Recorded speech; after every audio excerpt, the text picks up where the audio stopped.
రేవంత్ రెడ్డి గారు మీరు డైవర్ట్ చేసే సబ్జెక్ట్ అవసరం లేదు, చక్కగా జవాబు చెప్పురు, ఇవన్నీ అవసరం లేదు. మీరు ఏమన్నారు? ఆగస్టు 15 వరకు 31,000 కోట్ల రుణమాఫీ చేస్తాను, చెయ్యకపోతే మా హరీష్ రావు గారు ఇచ్చిన ఏం సవాల్ విసిరిండ్రు?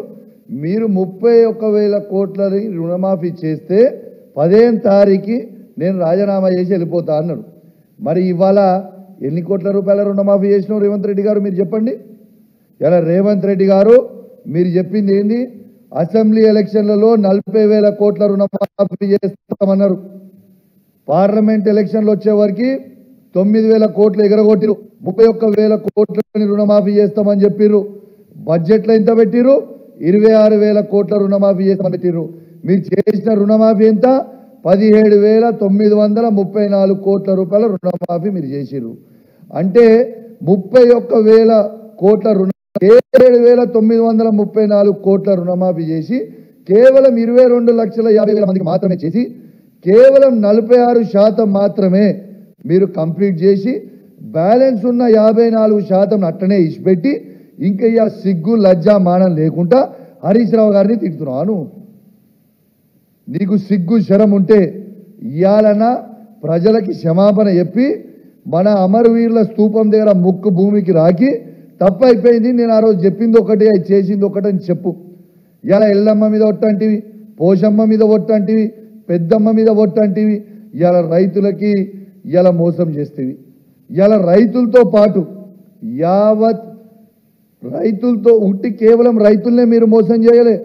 ఇలా భారతదేశ చరిత్రలోనే ఎక్కడ లేని విధంగా ఒక ముఖ్యమంత్రి సాక్షిగా డైరెక్ట్గా దేవుళ్ళ మోసం చేసిన ఈ భారతదేశంలో ఏకైక ముఖ్యమంత్రి అది రేవంత్ రెడ్డి గారు అని చెప్పక తప్పదు.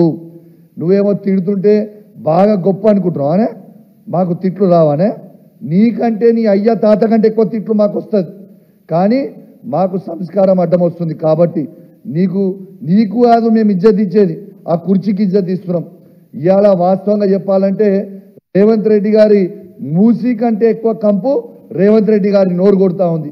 మూసీ ప్రక్షాళన చేసుడు కాదు, ఎన్ని కోట్లు ఖర్చు అయినా సరే మూసీ ప్రక్షాళన చేసుడు కాదు, ఎన్ని కోట్లు ఖర్చు అయినా సరే రేవంత్ రెడ్డి నోరు ప్రక్షాళన చేయాల్సిన అవసరం ఉందని చెప్పి ఈ సందర్భంగా తెలియజేస్తా ఉన్నాము. చక్కగా రేపు వచ్చి నువ్వు రాజీనామా చేయాల్సిన అవసరం నీ మీద ఉందని చెప్పి ఈ సందర్భంగా తెలియజేస్తా ఉన్నాను. నువ్వు హరీష్ రావు గారిని ఇంకోసారి నీ నోటికి వచ్చినట్టు మాట్లాడితే మాత్రం నీకు నోటికి వచ్చినట్టు మేము కూడా మాట్లాడతామని ఈ సందర్భంగా హెచ్చరిస్తా ఉన్నాం. దీంతో పాటు అసలు నువ్వు హరీష్ రావు గారిని ఓడగొడతా అంటారు, నీకు సిగ్గున్నదా? 2018లో మర్చిపోయినావా?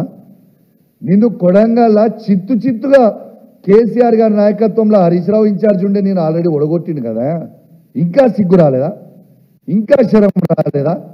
ఖచ్చితంగా నెక్స్ట్ జనరల్ ఎలక్షన్స్ ఎప్పుడైతాయో ఆనాడు నువ్వే కొడంగల్లా నీకు డిపాజిట్ పోవడం ఖాయం అని చెప్తా ఉన్నా, రాసి పెట్టుకో. ఆల్రెడీ నీకు సిగ్గుండాలి, ఆల్రెడీ నువ్వు ఓడిపోయిన కింద లెక్క. నువ్వు ఒక ముఖ్యమంత్రి ఉండుకుంటూ నీ మొన్న పార్లమెంట్ ఎలక్షన్లలో కొడంగల్ ఏమైందా?